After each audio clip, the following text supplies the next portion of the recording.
Assalamualaikum warahmatullahi wabarakatuh. Rio Hotspot Lover, selamat datang kembali di Rio Hotspot Channel. PSSI lakukan kongres biasa pada Senin 10 Juni 2024. Kongres ini dihadiri 87 klub pemilik suara di PSSI, LIB, dan perwakilan dari AFF, AFC, dan FIFA. Sayangnya di kongres ini tuh tidak dihadiri perwakilan supporter. Dari kongres ini sendiri tak menghasilkan atau tak membicarakan soal regulasi musim depan. Dan inilah hasil kongres 10 Juni 2024. Yang pertama, Mendagri sinkronisasikan Undang-Undang Nomor 22 Tahun 2011 soal APBD yang bisa digunakan untuk membiayai kompetisi selain dari Liga 1 dan 2 ya, seperti liga-liga amatir dan juga Liga 3 khususnya ya. Jadi intinya di poin 1 ini tuh pemerintah akan coba membiayai liga, tapi bukan Liga 1 dan 2 ya, tapi Liga 3 ke bawahnya. Nah, tim-tim ini akan mendapatkan dana dari pemerintah alias APBD. Untuk Liga 1 dan 2 nggak dapat dana apapun ya, sebab Liga 1 dan 2 udah jadi industri alias PT, jadi pakai duit sendiri. Yang kedua, laporan keuangan PSSI. Di tahun pertama Erick Thohir menjabat sebagai ketum PSSI itu, PSSI mendapatkan dana 700 miliar, yang 300-nya itu dari pemerintah dan sisanya dari Piala Dunia dan sponsor. Intinya di poin kedua ini tuh, ini pertama kalinya ya dalam sejarah PSSI buka-bukaan soal penghasilannya. Cuma sayangnya PSSI nggak bilang nih duit denda klub itu dipakai buat apa ya.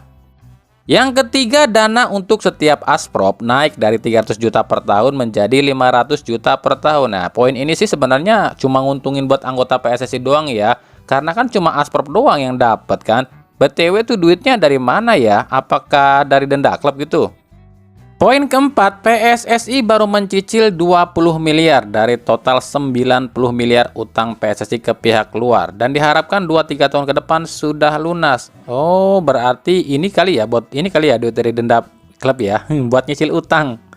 Poin kelima, PT LIB dan klub dipersilakan untuk mereview kompetisi musim depan termasuk regulasi dan lain-lain ya. Nah, di sini poinnya adalah PSSI ini bilangnya nggak ikut campur soal urusan regulasi, itu urusannya LIB dan klub. PSSI minta LIB ini meeting dengan klub dan barulah kalau udah disepakati oleh kedua belah pihak baru serahkan ke PSSI dan PSSI ya setuju aja kalau memang itu keputusan PT LIB dan klub. Poin keenam, PSSI minta LIB bikin jadwal kompetisi. Bukan cuma musim ini dan musim depan, tapi 3 musim ke depan udah dibikinin format dan jadwalnya dan diserahkan ke PSSI. Nah, poin 6 ini intinya PSSI itu tujuannya agar jadwal liga ini nggak bentrok dengan jadwal timnas aja. Makanya minta dibikinin nih jadwal liga 3 tahun ke depan. Poin ketujuh, PSSI mendorong penyelenggaraan Liga 4 dan Liga Wanita. Kalau yang ini sih sebenarnya lebih ke hal yang kemarin diminta aja ya, ada Liga Wanita dan Liga lainnya itulah. Dan yang poin ke-8 adalah mempererat hubungan antara PSSI dan pemerintah. Ini sih sebenarnya tujuannya cuma biar pemerintah ini ikut mau ngebantuin liga gitu aja sih sebenarnya. Jadi fix ya, di kongres ini tuh sebenarnya nggak membahas liga dan ini sebenarnya agak mengecewakan sih buat kami. Sebab ya nggak ada agenda liga yang dibahas. Lalu kenapa sih PSSI nggak bahas soal liga? Nah, menurut Erick Thohir, untuk liga itu urusannya LIB. LIB bikin dulu jadwalnya, formatnya, regulasinya, dan lain-lain. Bicarakan dengan klub dan bawa ke PSSI. Baru PSSI baru tanda tangan gitu aja. Tadi saya sampaikan terkait regulasi bahwa kita memberi kesempatan pada liga dan klub untuk mereview, apalagi ada aturan AFC yang terbaru. Kita silahkan, yang penting kita mendukung, tetapi yang paling penting liga dan klub bisa bertransformasi. Untuk hasil kongres 1-2 hari ini baru nanti ya, pasti minggu depan menginginkan LIB sudah bisa mengumumkan jadwal liga selama 3 tahun ke depan, ujar Erick Thohir yang kami kutip dari TV One. Artinya apa? Di sini PSSI sebenarnya setuju ya dengan aturan AFC yang pakai 8 pemain asing sebab memang ini regulasi resmi dari AFC. Tapi di sini Erick Thohir sedikit menyinggung soal regulasi 6+2. Menurut Eto, kalau regulasinya 6+2 ini kurang relevan sebab pasti ada pergunjingan dan ketidaksetujuan. Kalau kami di PSSI tergantung liga dan klub. Kalau liga dan klub setuju dengan 8 pemain asing ya kami setuju aja. Tapi kalau saya pribadi regulasi 6+2 Asia ini kurang relevan. Apalagi jika ada klub-klub yang pakai slot Asia tapi posisinya kiper. Kan yang satu jadi nganggur, ujar Erick Thohir.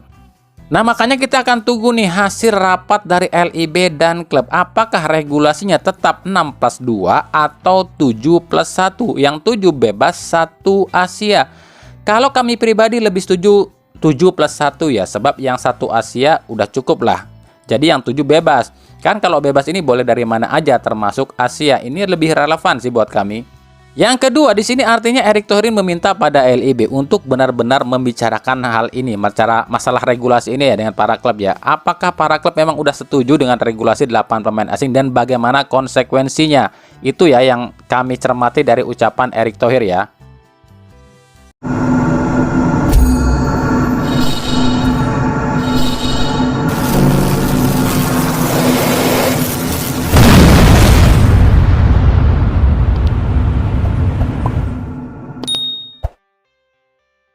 Memang sangat disayangkan ya, Kongres pada 10 Juni ini nggak membahas soal regulasi. Padahal ini lagi rame loh, lagi rame diperdebatkan antara pemain lokal dan juga regulasi 8 pemain asing ini. Ini kan menuai pro dan kontra, harus dibuatkan ataupun ditemukan solusinya.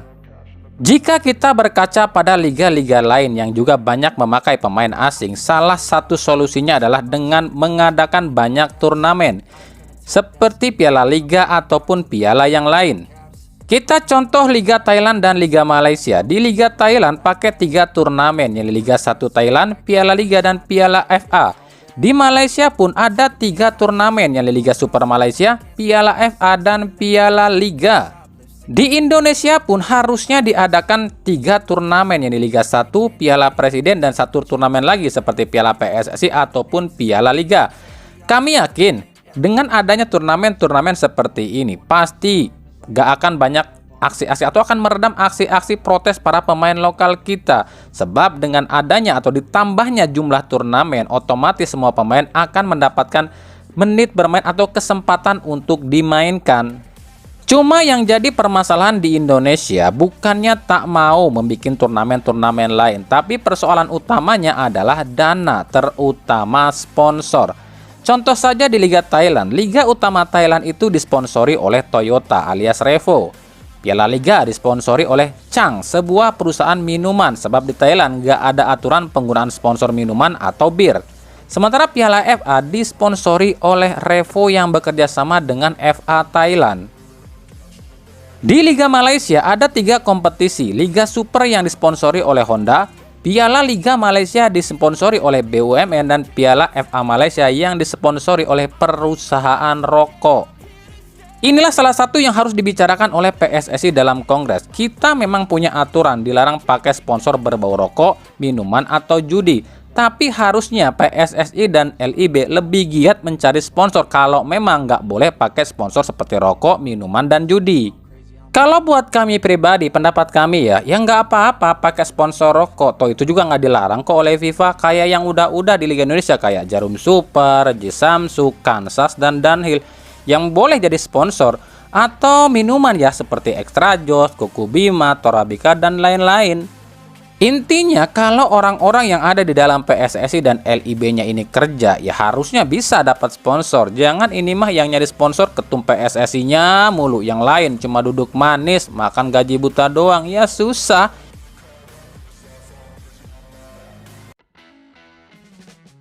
Oke, belakangan ini ramai di media sosial polemik soal fans FOMO, yakni fans wanita yang mulai ramai berdatangan ke stadion nonton bola, khususnya nonton timnas.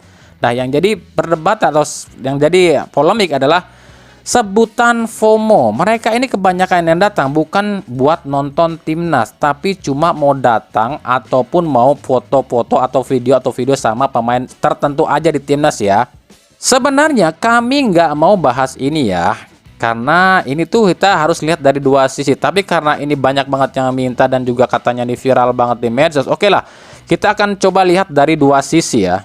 Para ciwi-ciwi ini mungkin baru saat ini kan mulai suka dengan timnas karena banyaknya pemain diaspora yang ganteng-ganteng di timnas, dan mereka inginnya tuh lebih dekat sama pemain tertentu aja.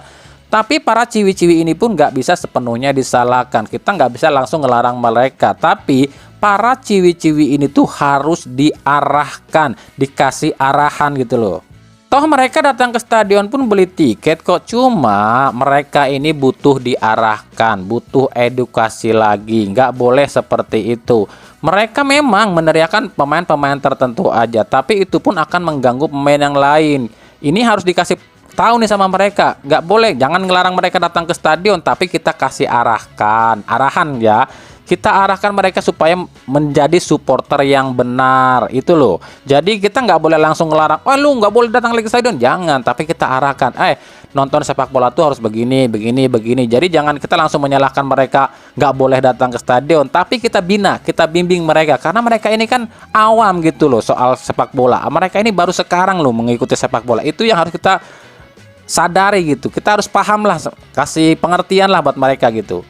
Cuma emang sih belakangan ini tuh udah parah sih para FOMO ini. Ini para fans FOMO benar-benar nggak tahu diri nih. Lebih terkesan SDM rendah kali ya.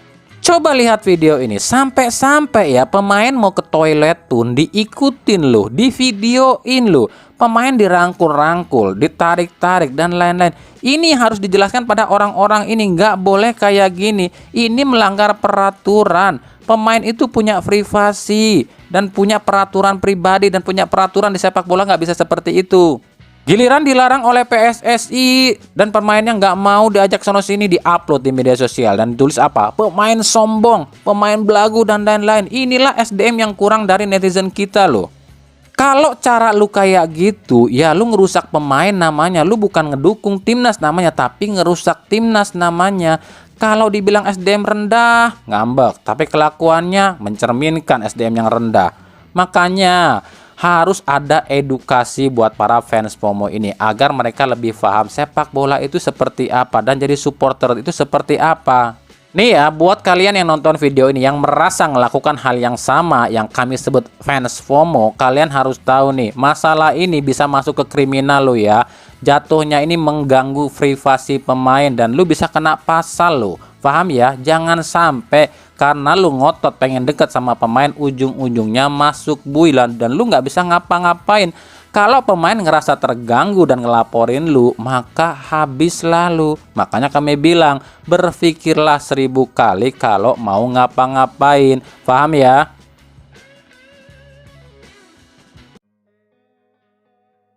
Lanjut kita ke berita klub. Kita mulai dari PSPS Pekanbaru di Liga 2 yang udah gencar nih nyari pemain. Dimulai dari merekrut ataupun menunjuk pelatih, yakni Aji Santoso sebagai pelatih baru.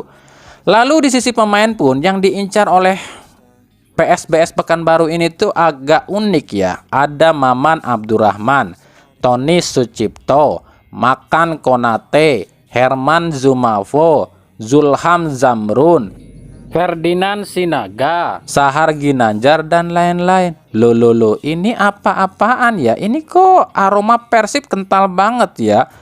Ini kalau ditambah Supardi sama Atep, fix ini kayak Persib 2014 ke bawah nih ya.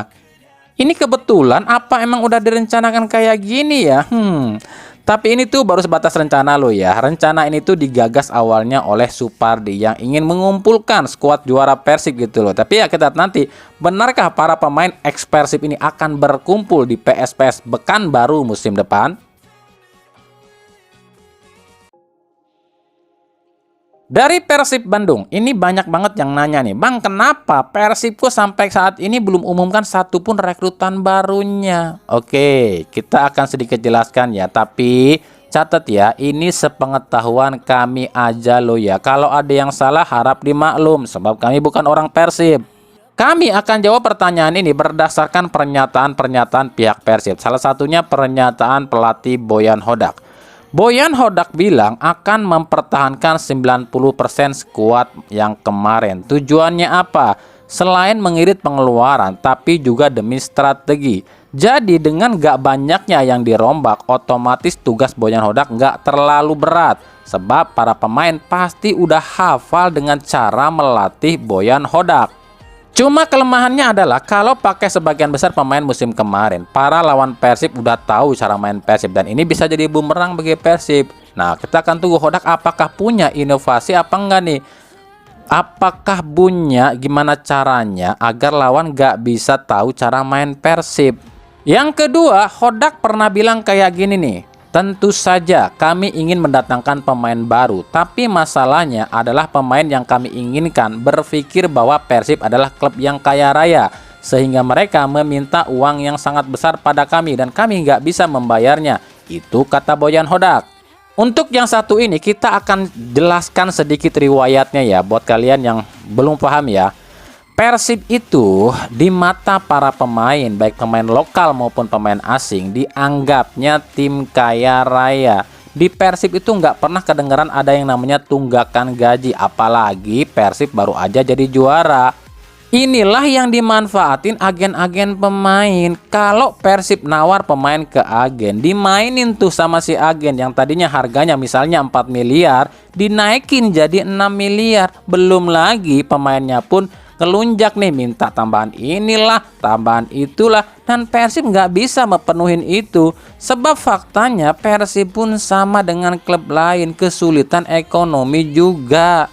Dan hal seperti ini tuh bukan rahasia umum lagi ya. Persib tuh dari zaman dulu, dari musim ke musim pasti udah digituin tuh sama agen. Kita kasih contoh yang paling nyata aja deh, makan Konate. Agen si Konate ini dulu waktu Persib minta Konate bertahan, dia ini ngelunjak agennya, minta naikin harga Konate, terus juga minta embel-embel yang lain yang nggak masuk akal. Akhirnya Persib pun nggak mau kan. Tapi ketika Konate ditawarkan ke klub lain seperti Persebaya atau Arema, itu si agennya justru ngasih Konate dengan harga yang lebih murah. Kan ngelunjak tuh agen. Itulah yang sering kejadian sama Persib. Giliran ke klub lain harganya normal, giliran ke Persib dinaikin harganya, makanya Persib sulit ngedapetin pemain. Jadi kemungkinan musim depan yang diambil Persib itu pemain-pemain gratis dan juga pemain dari akademi, biar nggak mahal-mahal amat. Jadi bukan karena Persib ini tuh pelit atau ngirit lu ya, tapi emang agennya ini yang pada bangsat kalau nawarin pemain ke Persib. Pada lucu loh nih para agen, giliran ke Persib naikin harga, padahal di Persib pemainnya sejahtera loh, nggak pernah ditunggak loh gajinya di Persib. Tapi giliran ke tim lain ngasih harga rendah, tapi ditunggak gajinya di klub itu kan. Lucu kan para agen ini. Jadi ya buat Persib kita tunggu aja, dan juga jangan terlalu berharap banyak loh ya, paham ya.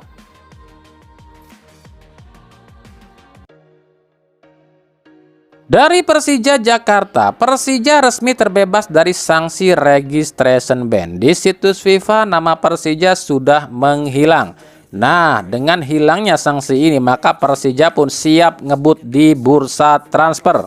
Yang terbaru, Persija lagi saingan nih sama PSS Sleman buat mendapatkan gelandang asal Singapura milik Madura United, Jacob Mahler. Dua tim ini dulunya adalah satu dapur, di mana salah satu pemegang saham dua tim ini adalah orang yang sama. Tapi setelah PSS dikuasai oleh Gusti Randa, PSS dan Persija ini pisah. Makanya dua tim ini nggak ada yang mau ngalah buat dapetin pemain.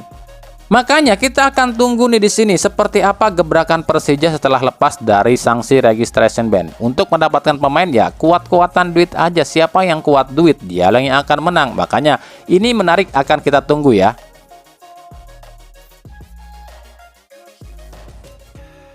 Dari Malut United kembali umumkan rekrutan anyarnya. Kali ini ada Webermar Angulo, gelandang asal Kolombia berusia 32 tahun yang musim lalu main di Liga Armenia.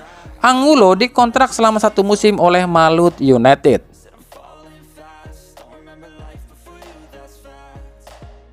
Kemudian ada PSS Sleman yang kabarnya akan menikung Persebaya demi mendapatkan Fahrudin Arianto. Fahrudin kabarnya akan diduetkan lagi sama Kleberson di PSS Sleman. Selain itu, PSS pun resmi ajukan tawaran pada Persib untuk bisa mendapatkan servis Febri Haryadi, Ezra Walian, dan Arsan Makarin. Nah, menarik ya, kita tunggu ya seperti apa sih hiruk pikuknya bursa transfer musim ini dan siapa tim yang paling mewah musim depan.